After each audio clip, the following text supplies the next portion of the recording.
Once you turn 80, 5 things happen whether you like it or not. What really happens when you cross the milestone of 80?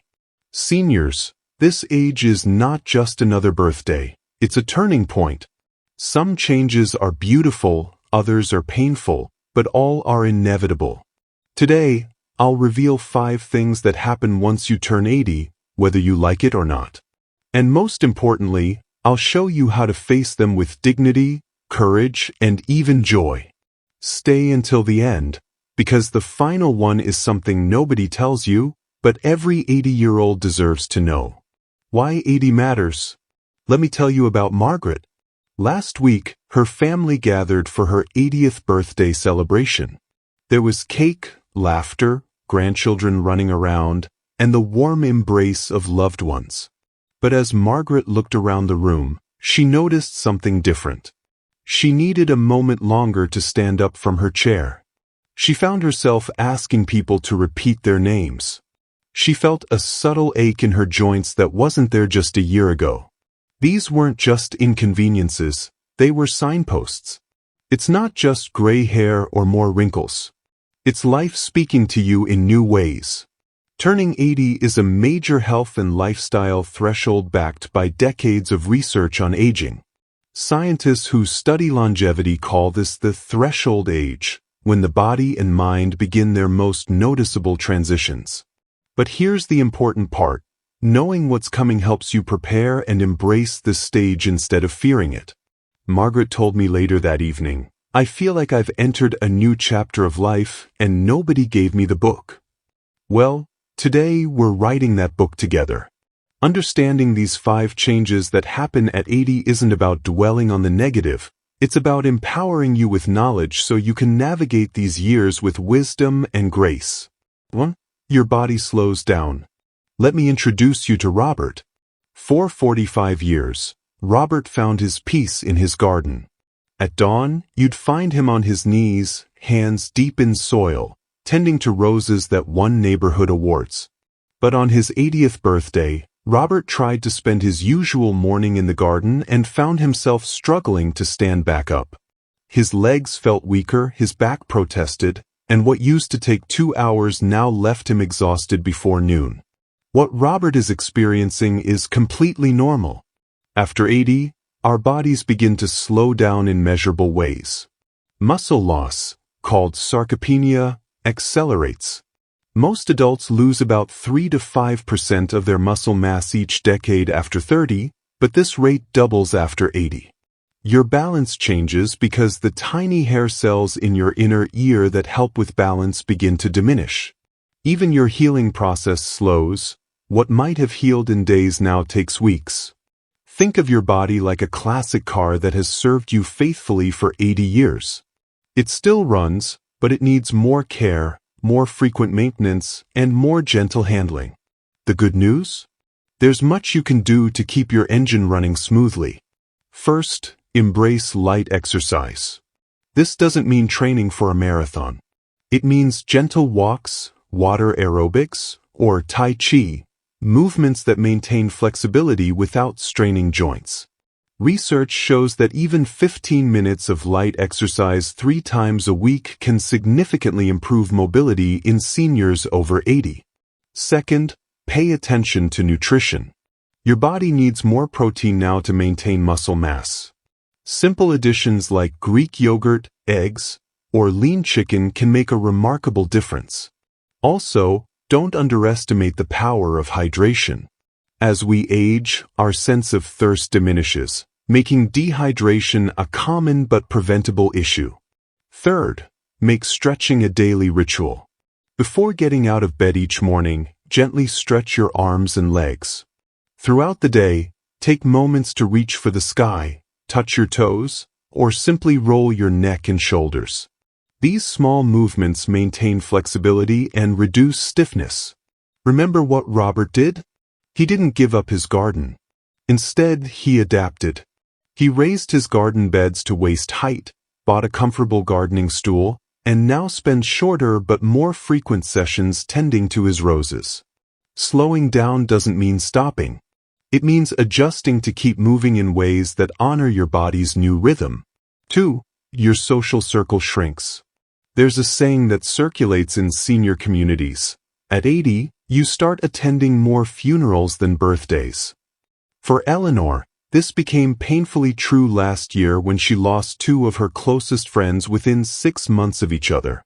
At the funeral service for her second friend, she looked around the chapel and realized how many empty seats there were, seats once occupied by people who had been part of her life for decades.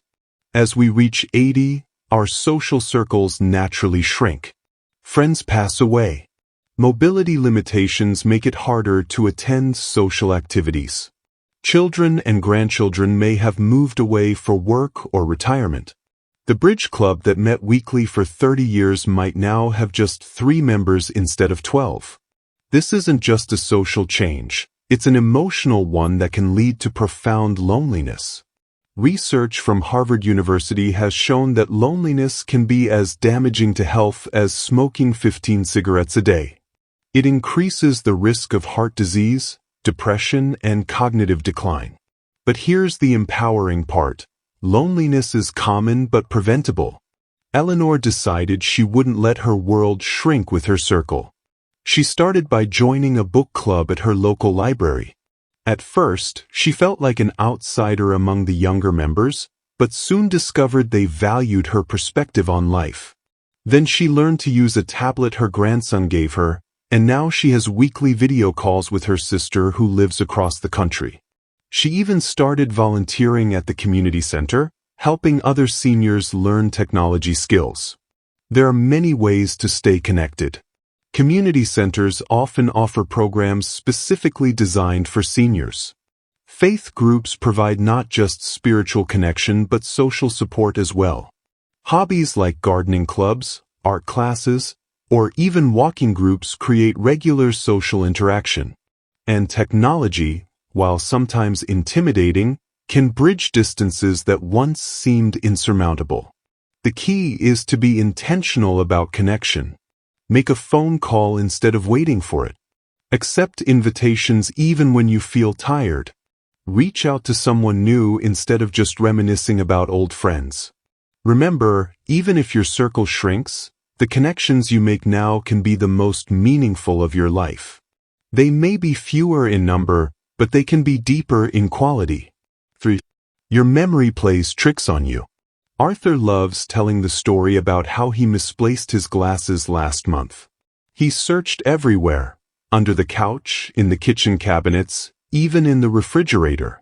After an hour of growing frustration, he caught his reflection in a hallway mirror and realized his glasses were perched atop his head the entire time. He laughed so hard he cried, then called his daughter to share the funny moment. As we reach 80, our memory begins to play tricks on us. It might be forgetting names, misplacing items, or walking into a room and forgetting why you went there. These moments can be frustrating, even frightening, leading many seniors to worry they're developing dementia. Understanding the difference between normal aging and early signs of dementia is crucial. Normal aging might include occasionally forgetting a name but remembering it later. It might mean losing track of what day it is but remembering later. It could involve forgetting where you put your keys but still remembering what keys are for. Early signs of dementia, however, are more serious. This might include forgetting what common objects are used for, getting lost in familiar places, asking the same questions repeatedly, or struggling to complete familiar tasks. If you're experiencing these symptoms, it's important to consult with your healthcare provider. For normal age-related memory changes, there are many strategies to keep your mind sharp. Brain games like crossword puzzles, Sudoku, or memory matching games can help maintain cognitive function. Reading regularly, books, newspapers, or even magazines, keeps your mind engaged. Social interaction is also crucial. Conversations and connections stimulate your brain in ways that solitary activities cannot. Regular health checkups are essential too. Sometimes memory issues can be caused or worsened by medication side effects, nutritional deficiencies, or other health conditions that are treatable. Remember what Arthur did? He didn't panic when he misplaced his glasses. Instead, he found humor in the situation and shared it with his family. Your memories are treasures, a lifetime of experiences, relationships, and wisdom. Guard them, but don't panic over every slip. Most memory changes at 80 are normal, manageable, and nothing to be ashamed of. For your role in the family changes. There's a profound shift that happens around 80 years old. As one senior put it, at 80, you are no longer the family pillar, you become the family's storyteller. Consider the story of James, a man who worked 2 jobs for 30 years to put his children through college. He was the fixer, the provider, the one everyone called when something went wrong. But at 82, James finds himself in a different position. His children now insist on driving him to appointments. They help with household chores he once did effortlessly. They make decisions about his care that he used to make for them. This transition from caregiver to being cared for can be one of the most challenging aspects of aging.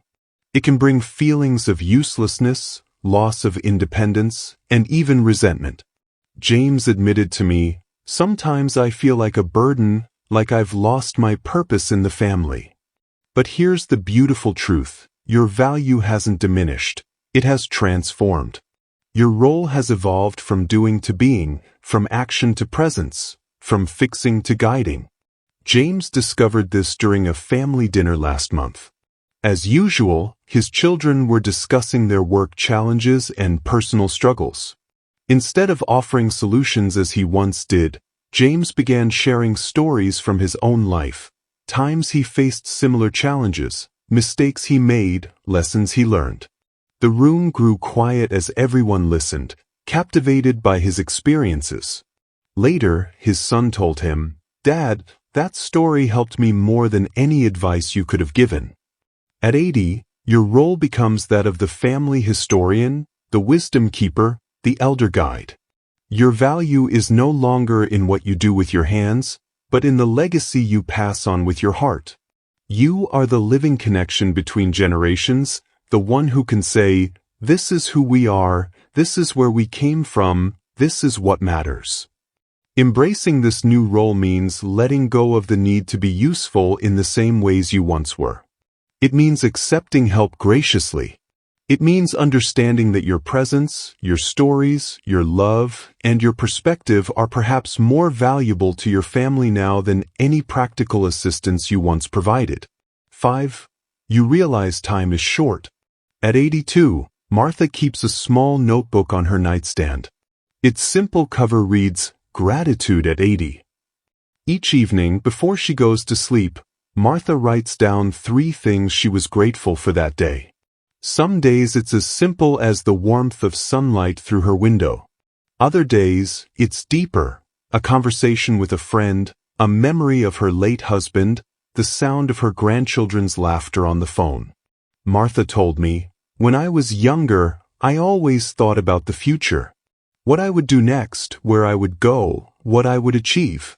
Now, I find myself thinking more about the past, not with regret, but with appreciation." This shift in perspective is the 5th thing that happens when you turn 80. You begin to realize that time is finite. This awareness brings a profound spiritual and emotional awakening. You start measuring life not in years ahead, but in memories behind. This might sound somber, but for many seniors, it becomes the most meaningful period of their lives. At 80, people often reflect more on their regrets, their legacy, and their mortality. They ask themselves, "Have I lived well? Have I loved enough? What mark will I leave on the world?" These questions can be uncomfortable, but they also bring clarity and wisdom. Martha's gratitude practice began after a health scare last year. When the doctor told me I needed heart surgery, I realized that my time might be shorter than I thought, she explained. Instead of being frightened, I felt this strange sense of clarity. I knew exactly what mattered and what didn't. This awareness of time's passage brings many gifts. It deepens appreciation for small moments that once seemed insignificant. It helps prioritize relationships over achievements. It often leads to spiritual growth, regardless of religious affiliation. Many seniors report feeling more connected to something larger than themselves, whether that's family, community, nature, or a higher power. The positive twist to this realization is that it brings a newfound freedom. When you understand that time is limited, you stop wasting it on things that don't matter. You forgive more easily. You express love more freely. You find joy in simple pleasures. You focus on leaving behind love instead of regret. Martha's surgery was successful, and she's recovered well. But her perspective has permanently changed. "I used to think getting older was about loss," she said. "Now I understand it's about distillation. Life becomes more concentrated, more essential, more meaningful." As we reach the end of our time together, let's gently recap the 5 things that happen once you turn 80, whether you like it or not. First, your body slows down. Movement becomes more deliberate, energy levels decrease, and healing takes longer. But this slowing down invites us to be more mindful, more attentive to our body's needs, and more appreciative of what our bodies can still do. Second, your social circle shrinks. Friends pass away, mobility limits activities, and distances grow between family members. But this shrinking circle creates space for deeper connections, more meaningful interactions, and new relationships that might never have formed in busier times. Third, your memory plays tricks on you. Names slip away, items get misplaced, and details become fuzzy. But these moments of forgetfulness remind us to live in the present, to laugh at ourselves, and to focus on what truly matters rather than getting lost in details. Fourth, your role in the family changes. You transition from caregiver to being cared for, from fixer to guide, from provider to storyteller. This shift isn't a demotion but a promotion to a role of wisdom keeper and family historian. Fifth, you realize time is short. This awareness brings a spiritual and emotional awakening that deepens appreciation, clarifies priorities, and often leads to the most meaningful period of life. These changes are not signs of failure. They are not punishments. They are proof that you've lived, loved, and endured. They are the natural progression of a life well lived. Instead of fearing these changes, I encourage you to embrace them as your body's way of saying, "You've made it this far, now savor the rest." Once you turn 80, life speaks to you in a different voice. Some of what it says may be painful, but much of it is beautiful, if you choose to listen. The slowing body invites mindfulness. The shrinking circle creates space for deeper connections. The memory lapses teach us to laugh at ourselves. The changing family role elevates us to wisdom keepers. The awareness of time's passage brings clarity and appreciation. Which of these 5 changes have you noticed in yourself or a loved one? Share your story in the comments below. Your experience might be exactly what another senior needs to hear today. Remember, every day after 80 is not a countdown, it's a gift. Seniors, protect your health, protect your dignity, and above all, protect your joy. Don't forget to subscribe for more guidance, hope, and wellness tips for your golden years. Life at 80 is not the end, it's the proof you've truly lived.